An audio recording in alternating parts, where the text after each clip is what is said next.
हम सभी ने एआई मॉडल्स जैसे चैट जीपीटी, ग्रॉक, परप्लेक्सिटी और जेमिनाई इन सारे एआई मॉडल्स को हमने यूज़ किया, बट अब तक हम इसे डे टू डे लाइफ में यूज़ करते आ रहे थे। जैसे डेवलपर्स डेवलप करने के लिए, वेबसाइट्स बनाने के लिए, चैटबॉट बनाने के लिए, नोट्स बनाने के लिए, रिसर्च करने के लिए, पढ़ने के लिए। बट एक रिसेंट न्यूज़ सामने आई है जिसमें साइंटिस्ट जो कि एक 100 साल पुरानी अनसॉल्व्ड मिस्ट्री को सॉल्व नहीं कर पा रहे थे, एक एआई फ्रेमवर्क ने उसे विद इन सेकेंड्स उसे सॉल्व कर दिया है। अब हम इसके डिटेल में जानते हैं कि कैसे इस एआई फ्रेमवर्क ने इसे विद इन सेकेंड्स इस अनसॉल्व्ड मिस्ट्री को सॉल्व कर दिया है। तो सबसे पहले हम ये समझते हैं कि फिजिक्स और मटेरियल साइंस में एक टर्म होता है जिसका नाम है कन्फिगरेशनल इंटीग्रल।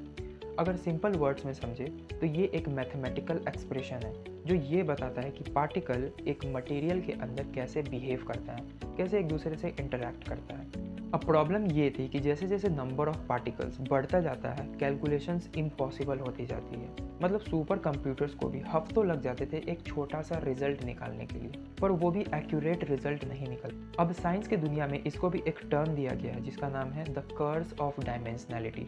मतलब जितना ज़्यादा डायमेंशन उतना ज़्यादा कॉम्प्लेक्सिटी। अब यहाँ पे एंट्री होती है एक एआई फ्रेमवर्क का जिसका नाम है थॉर। मार्वल वाला थॉर नहीं, इसका फुल फॉर्म है tensor for high dimensional object representation. अब मैं आपको बता दूं कि जो भी एआई मॉडल्स होते हैं और जो एआई फ्रेमवर्क्स होते हैं वो मल्टीटास्किंग में एफिशिएंट होते हैं। मतलब वो एक बार में बहुत सारे काम कर सकते हैं। अब ये थॉर एआई फ्रेमवर्क ने इसी प्रिंसिपल को अपना करके इस प्रॉब्लम को सॉल्व किया है। ये सिस्टम एक एडवांस मैथमेटिकल ट्रिक को यूज करता है। अगर सिंपल वर्ड्स में समझे तो सपोज करो आपके पास एक बहुत ही बड़ा पजल है। अब ये थॉर एआई फ्रेमवर्क क्या करता है कि वो इस बड़े से पजल को छोटे छोटे टुकड़ों में तोड़ देता है और इंडिविजुअली सॉल्व करता है और फाइनली आपको एक रिजल्ट देता है। और ये रिजल्ट्स विद इन सेकेंड्स में होते हैं। मतलब जहाँ सुपर कंप्यूटर्स को हफ्तों लग जाते थे एक प्रॉब्लम को सॉल्व करने के लिए, वो भी एक्यूरेट रिजल्ट नहीं मिलते, थॉर एआई फ्रेमवर्क ने इसे सॉल्व कर दिया विद इन सेकेंड्स, और वो भी एक्यूरेट रिजल्ट लाकर।